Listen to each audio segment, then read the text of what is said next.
Tous les plats cuisinés pendant l'émission sont remis à des organismes soutenus par la Moisson Mascoutaine.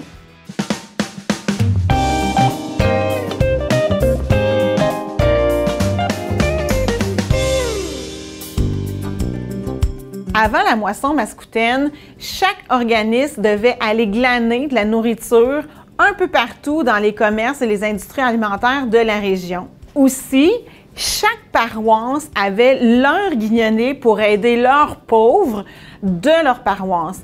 Et il y a quelques petits futés dans ces gens-là qui savaient comment profiter de ces denrées-là dans plusieurs paroisses. À cette époque-là, la guignolée, c'était une affaire de paroisse, d'église.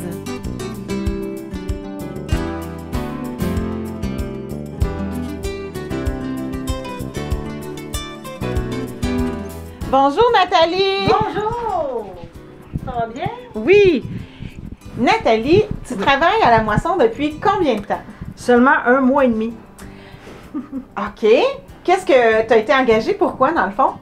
Pour animatrice de cuisine collective. Oui. Puis moi, j'ai beaucoup d'expérience en cuisine, mais aucunement en animation. C'est un beau défi, ça. Comment ça se fait que tu as atterri ici? Le communautaire m'a toujours attirée. Puis Oui. j'ai fait déjà 2 organismes communautaires. Moi, je suis une personne très humaine, puis je voulais donner la passion de cuisiner aux gens, les aider, les guider, démystifier un peu la cuisine. Des fois, les gens ils ont comme peur de la cuisine. C'est tellement simple quand on connaît les bases. Oui. J'étais sur le chômage parce que j'avais un travail saisonnier, mais là, je me cherchais un emploi plus de semaines, avec un horaire régulier, avec des avantages sociaux. Là, il y a une de mes amies qui a eu une demande avec quelqu'un qu'elle connaît. Elle aussi est chef, mais elle a dit qu'elle ne pouvait pas. Donc, elle a pensé tout de suite à moi. Elle a dit que j'étais faite pour ça, qu'elle me voyait vraiment faire ça. Donc, j'ai envoyé mon CV. Ça a pris 10-15 minutes, le téléphone a sonné et j'ai eu une entrevue. Puis ça s'est très bien passé. J'ai eu le poste. C'est merveilleux. Oui, c'était pour remplacer Chantal. Connaissez Chantal? Oui, je sais. Qui a changé de poste dans l'organisme. Et puis... Donc, proposition de ma belle Nathalie. Alors, pour cette recette-là, des scones aux canneberges et au chocolat blanc. Pour cette recette-là, vous avez besoin de 2 tasses et 3/4 de farine tout usage, 1 demi-tasse de sucre, 1 cuillerée à table de poudre à pâte, 1 cuillerée à thé de bicarbonate de soude, 1 demi-cuillerée à thé de sel, 3/4 de tasse de beurre froid coupé en dés, 1 tasse et 1/4 de bas beurre, 1 tasse de canneberge séchée, 2 cuillerées à table de sucre granulé et 1 demi-tasse de chocolat blanc haché ou en pépites à fondre. Alors, dans le bol du robot culinaire, vous allez déposer la farine ainsi que la grande partie de sucre. Attention. La grande partie de sucre, la poudre à pâte, le soda et le sel. Comme ça.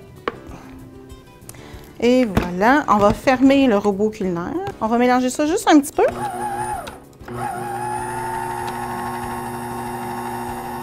Super! On va ajouter à ça le beurre froid en dés. Calme-toi, calme-toi.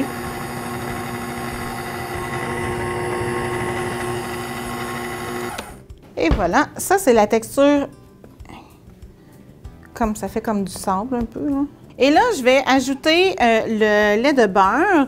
J'ai besoin d'une tasse et quart dans le total de la recette, mais dans ça, je vais en mettre juste une petite tasse, peut-être même pas toute une tasse au complet.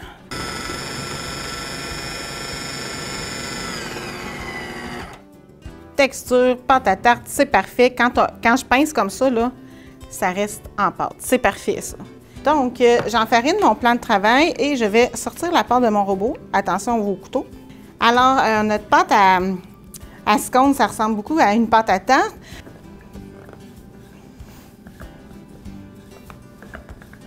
Alors, sur ma belle surface,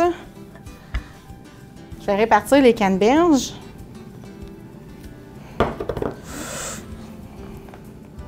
Je vais répartir les chocolats. Je vais rouler en pressant fermement. Il faut rouler le plus serré qu'on peut aussi, là.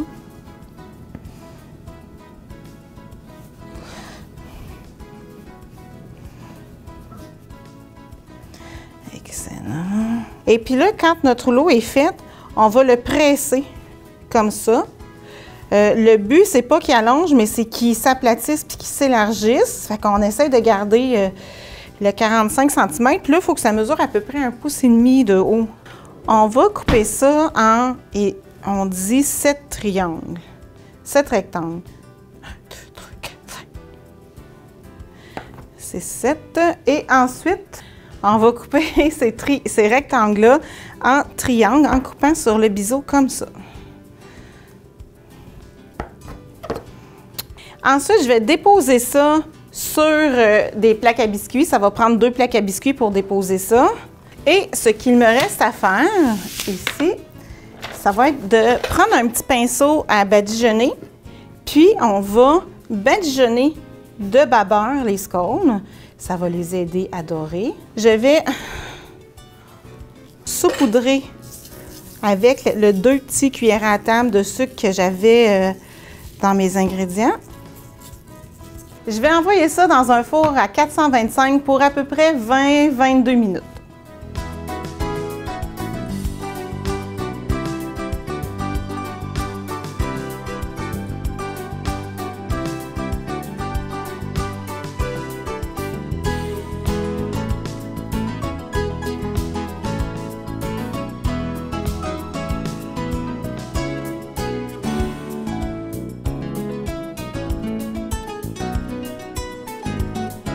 C'est sûr que quand je suis rentrée en poste, mon but n'était pas de refaire l'équipe parce que c'est une équipe qui était en place depuis plusieurs années. C'est une équipe qui était très performante également, qui savait où est-ce qu'il s'en allait. Donc, c'était d'arriver puis de faire la connaissance de chacune des personnes puis de voir un peu les forces de chacune, les forces et les faiblesses de chacune. Parce que vous savez qu'à la moisson, maintenant non, mais à l'époque, on n'était que des filles. Donc, et également, j'assumais la direction générale avec Mme Gauvin, qui était ici qui était là depuis 2002. Donc, mon but était vraiment d'observer chacune des personnes avec qui je travaillais pour aller voir qu'est-ce qu'il en était, quelles étaient ses forces, parce que j'avais peut-être une vision plus tard pour l'avenir, puis de voir quelles étaient les forces et les faiblesses de chacune. Bien, également, il y avait toi, Chantal, qui me disait depuis quelque temps, ben j'aimerais ça faire j'avais des nouveaux défis que j'aimerais faire au niveau de la moisson. Ça fait 15 ans que tu travailles avec nous. Je sais que quand je suis rentrée en poste durant la pandémie, à un moment donné, on n'avait plus de cuisine collective, puis je disais, bien, il faut trouver une façon de travailler, de se faire voir différemment, de se faire voir autrement par rapport à nos services. Puis je t'avais sorti de ta zone de confort et on avait parti justement à l'émission dans ma cuisine. Je sais qu'au départ, tu trouvais ça un petit peu difficile parce que ça sortait réellement de ta zone de confort. Mais 2 ans plus tard, tu as relevé ce défi avec brio et tu as compris que tu avais beaucoup de potentiel puis que tu avais appris beaucoup et que tu voulais faire davantage. Donc, j'ai Lynn qui travaillait comme adjointe administrative qui m'a annoncé après les fêtes qu'elle prenait sa retraite. Oui. Donc, je me suis dit, bien, pourquoi pas offrir à Chantal comme adjointe à la direction. Donc, elle va assumer un poste un peu administratif, mais également, on a des projets qui s'en viennent à la moisson et Chantal va m'aider, va m'épauler au niveau de la gestion des projets qui s'en viennent.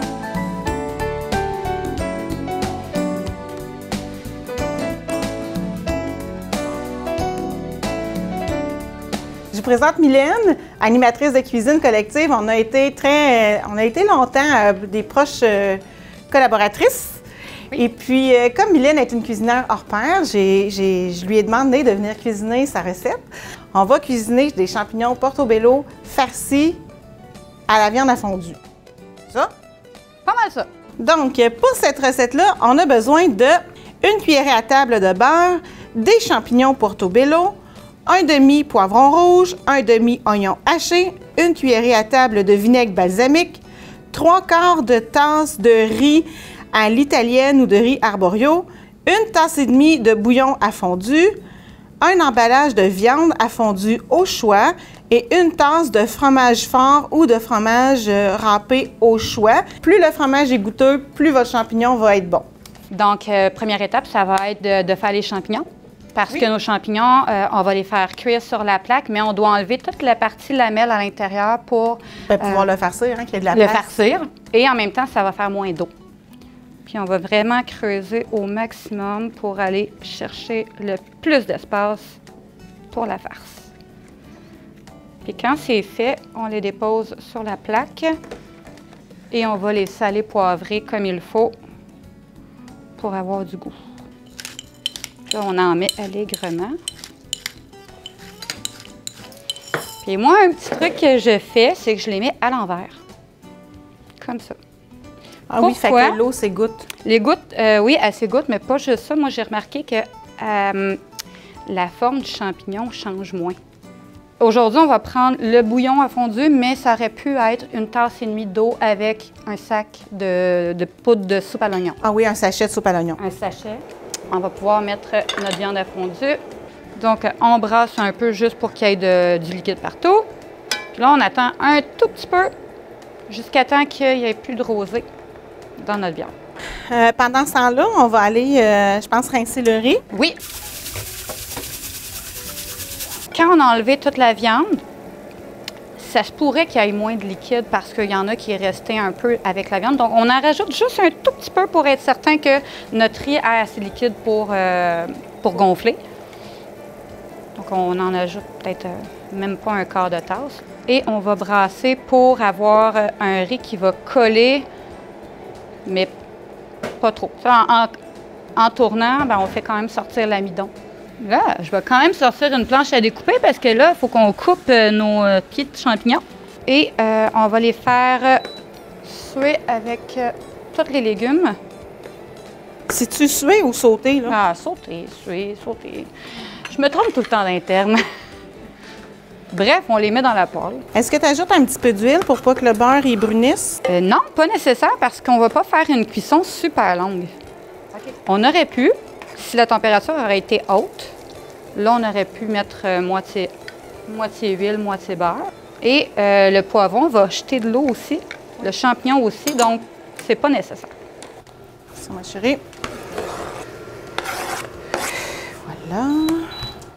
Et on cuit jusqu'à temps que les légumes soient entièrement cuits. Donc là, les légumes sautés, on aurait pu les garder comme ça. Mais moi, j'aime avoir une petite touche, un petit peu de kick dedans. Donc, je ramène un petit peu de vinaigre de balsamique. Moi, j'aime la nourriture quand c'est joli. On mange avec les yeux. Ah, là, il n'y a plus d'eau. Oui. Donc, là, il y en a qui se sont un petit peu plus... il y en a qui se sont affaissés un peu. Donc là, il y a quand même beaucoup de viande, beaucoup de légumes, mais c'est une recette pour 8 portobello. On va commencer par garnir avec le riz. Donc, on met une belle montagne de riz à l'intérieur. Après ça, c'est le fromage, je pense? Après, on va venir mettre le fromage partout par-dessus. La viande et on finit avec la petite touche colorée de légumes. Merci beaucoup. T'en mets tant que ça rentre. Parce qu'en tant que tel, ça devient ta partie, ta protéine. Oui, c'est ça. Donc, puisque c'est un repas, on pourrait le faire en entrée, on en mettrait moins. Mais si on le fait en repas, là, on met une belle portion de viande. Là, on est rendu à la petite touche colorée du dessus.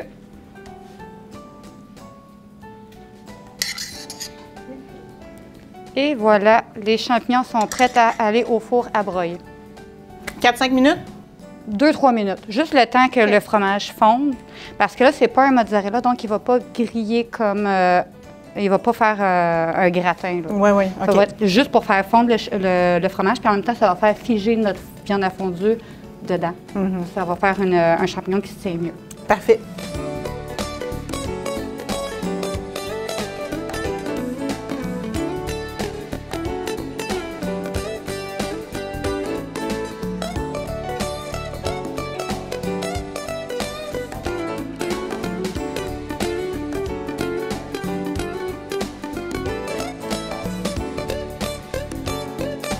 Les cuisines collectives, qu'est-ce que c'est? Bien, c'est plus qu'un simple atelier de cuisine collective.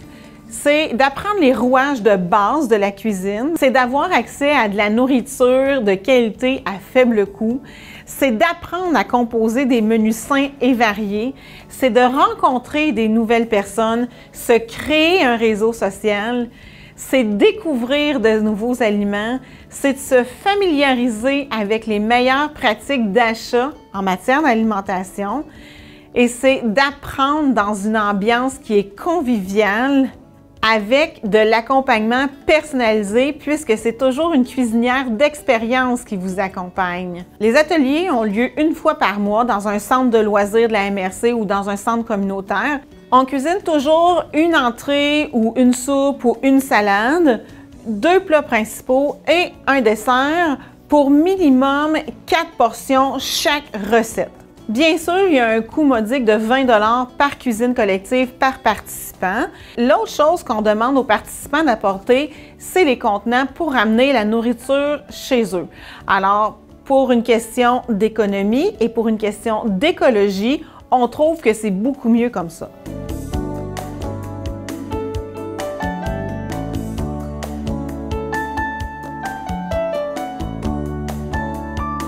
Lisanne, oui. C'est quoi ton rôle ici à la moisson? Mon rôle à la moisson, je suis adjointe aux communications et aux événements. Donc, dans le fond, je m'occupe des événements de levée de fonds, autant de la guignolée des médias, la guignolée dans les quartiers, la journée du cœur au ventre, les différentes levées de fonds, dans le fond, pour ramasser des fonds pour pouvoir offrir des denrées aux gens dans le besoin, dans la région. Et je m'occupe aussi des communications, justement, pour trouver les bénévoles, pour remercier nos partenaires, pour donner de la visibilité à tout ce beau monde-là qui travaille avec nous, puis qui travaille très fort, puis dont on a vraiment besoin pour pouvoir aider les gens de la région Mascoutaine. Dans mes anciens emplois, je n'avais pas toujours le résultat concret de ce que je faisais. Puis ici, même après, ça fait même pas 3 mois que je suis là, puis je vois déjà certains résultats, je vois déjà des gens dans le besoin qui vont avoir des... T'sais, je vois déjà que mon travail au quotidien va faire en sorte que je vais aider des gens puis je vais voir les résultats beaucoup plus rapidement que j'ai pu voir par le passé dans les différents endroits où j'ai pu travailler. Puis ça, bien, c'est stimulant parce que tu vois que tu viens en aide vraiment concrètement aux gens. Puis ça, bien, pour moi, ça fait vraiment toute la différence. Donc, j'aime vraiment ça, pouvoir faire ça. Lisanne m'a proposé une super belle recette. Alors, c'est de la morue au chorizo à l'espagnol. Alors, c'est une recette qui est... J'aime ça parce que c'est simple, c'est rapide, alors puis c'est super santé. Alors, pour faire cette recette-là, vous avez besoin de 1 poivron en dés, 1 demi-oignon rouge haché, 3/4 de tasse de chorizo tranché, 1 cuillerée à thé de paprika doux fumé, 1 tasse et demie de riz cuit et chaud, 2 tasses de jeunes épinards, 1 tasse de tomates cerises coupées en 2, un petit peu d'huile d'olive, 3/4 à 1 livre de filet de morue coupé en gros cubes et 1/4 de tasse de vinaigre de xérès ou de vin rouge. Première étape, on va faire cuire nos oignons, nos poivrons avec le chorizo. Et pour cette étape-là, on n'a pas besoin de mettre d'huile parce que le chorizo va faire sortir assez de gras pour que notre cuisson se fasse bien.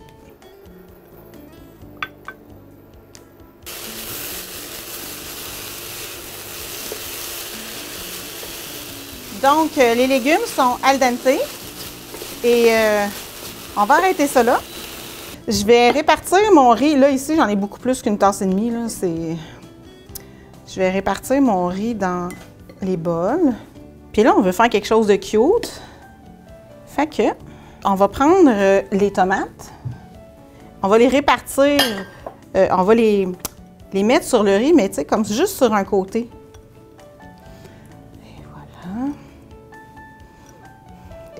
Alors, je vais mettre un petit peu d'épinards aussi au centre.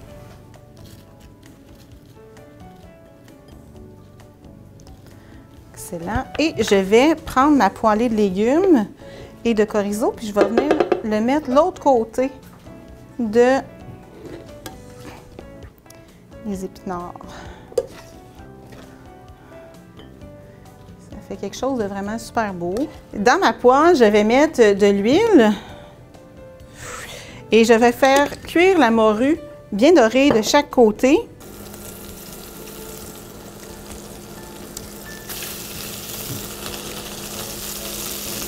je vais ajouter mon paprika. Je vais venir ajouter le vinaigre de Xérès, comme ça dedans.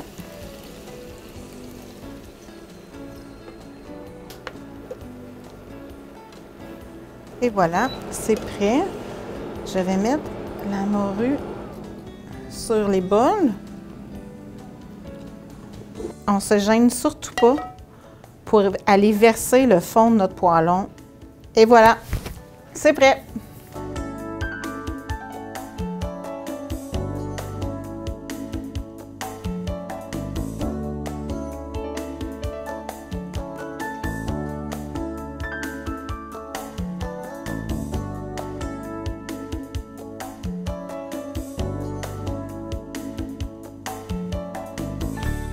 Donc, a eu lieu en septembre dernier notre 20e anniversaire, donc avec 125 personnes qui étaient invitées. On en a profité également parce que Mme Gauvin, Claudine Gauvin, qui était en poste ici durant 18 ans.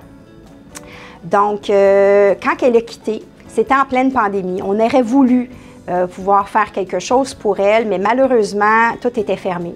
Donc, on a dit, pourquoi pas profiter de cette journée-là, de cette soirée-là, pourquoi pas lui rendre hommage? Je voulais que ce soit moi.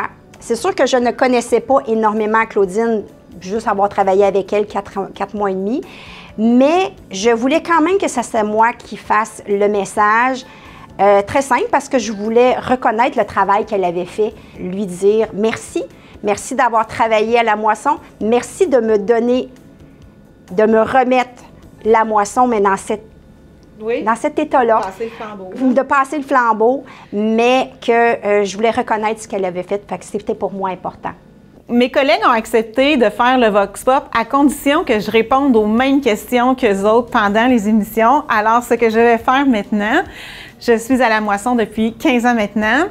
J'ai commencé, moi, avec le projet des cuisines collectives, où est-ce qu'il y avait une cuisine collective par mois, et ensuite, on a monté graduellement comme ça d'année en année. Comme je suis une femme de défi, comme je suis une femme qui est volontaire, on a vécu le déménagement de la moisson ici et la distribution alimentaire de Noël qui n'avait pas lieu à la moisson avant s'est transférée ici. Donc, il a fallu organiser tout ça pour que ce soit fonctionnel, pour que ça soit cohérent. Alors, ma patronne à l'époque, Mme Claudine Gauvin, m'a offert de m'occuper du projet de la distribution alimentaire de Noël. J'ai évolué comme ça pendant quelques années. Avec la pandémie est venue les émissions de télévision qui m'ont fait grandir beaucoup, où est-ce que j'ai appris beaucoup et où est-ce que j'ai pris beaucoup de confiance en moi aussi. Alors, c'est ce qui m'amène, dans le fond, à quitter mon poste des cuisines collectives pour prendre un poste d'adjointe de direction que ma nouvelle patronne m'a offert.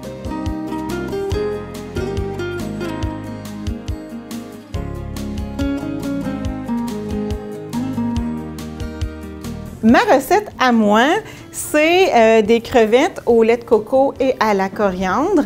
Alors, pour faire cette recette-là, vous allez avoir besoin de entre 400 et 600 grammes de crevettes, la grosseur que vous voulez, des crevettes décortiquées, sans la queue, déveinées aussi. Vous allez avoir besoin d'une cuillère à soupe de gingembre, une gousse d'ail hachée, un oignon haché, le jus d'une lime, des bok choy, des bébés bok choy, une botte de coriandre hachée, une boîte de crème de coco, ensuite à peu près 2 cuillerées à soupe de noix de coco et une cuillerée à thé de mélange d'épices Colombo. Ça prend vraiment pas beaucoup de temps à faire. Alors, je vais commencer par verser de l'huile dans ma poêle et je vais faire dorer mes bok choy pour que ce soit... pour les cuire un peu dans le fond. Et avis aux intéressés, ça c'est quelque chose, c'est une étape qui se fait super bien au barbecue. Et là, à la maison, si vous n'avez pas de bok choy et que vous avez du brocoli, ça fait très bien le travail.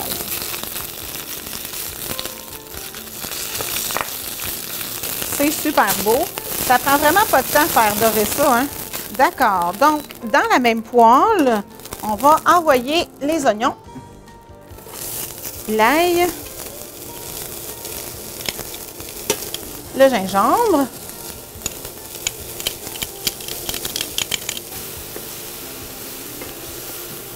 Donc, quand tout est bien sué, je vais ajouter mes crevettes. Puis là, je vais les ajouter en les prenant du bol parce que je ne veux pas mettre toutes les lots. Je vais ajouter les épices Colombo. Les épices Colombo, c'est un petit mélange que vous allez pouvoir trouver là, à l'épicerie sans problème. Il y a du curry dans ça, il y a un petit peu de cumin, un petit peu de gingembre. Fait qu'une cuillère à thé ou plus là, si vous aimez ça plus. Alors, quand les crevettes sont mi-cuites, ajoutez la crème de coco. Là, vous faites attention parce qu'il y a comme beaucoup de liquide aussi dans le fond de ça. Et voilà. On pourrait mettre une boîte de lait de coco, mais moi, j'aime pas ça. Je trouve que ça fait trop liquide. Alors, je mets juste de la crème de coco. Puis si je trouve que j'ai pas assez de liquide dans mes crevettes, je vais mettre un petit peu de crème dedans. Mais ici, là, je pense que ça va être amplement suffisant. Je vais ajouter mon jus d'une lime. Je vais venir saler et poivrer.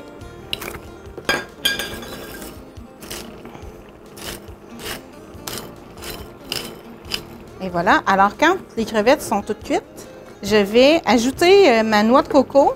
Et là, la noix de coco, si vous l'avez fait griller avant, ça va être encore meilleur. Dans la recette, ils ne disaient pas de la griller non plus, mais moi, je l'ai essayé avec du grillé. C'est vraiment bon. Je vais fermer le feu et ensuite, je vais ajouter la coriandre. On ne veut pas que la coriandre elle soit vraiment cuite.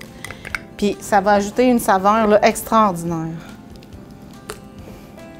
C'est prêt à servir sur un beau riz blanc avec vos bok choy à côté. Ça fait une super belle assiette.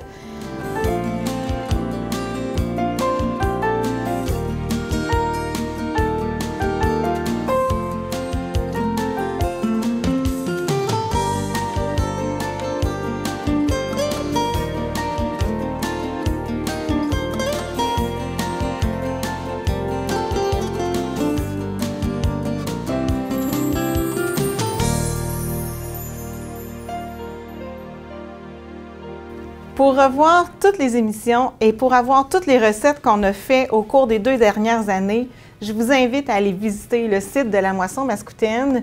Je profite de cette dernière émission pour remercier nos 2 commanditaires, c'est-à-dire Métro Rien d'eau et Desjardins. Et à vous, cher public, je vous remercie beaucoup de m'avoir laissé entrer dans vos chez vous. Les rencontres ont été magnifiques. Et en terminant, je vous souhaite beaucoup de plaisir dans vos cuisines.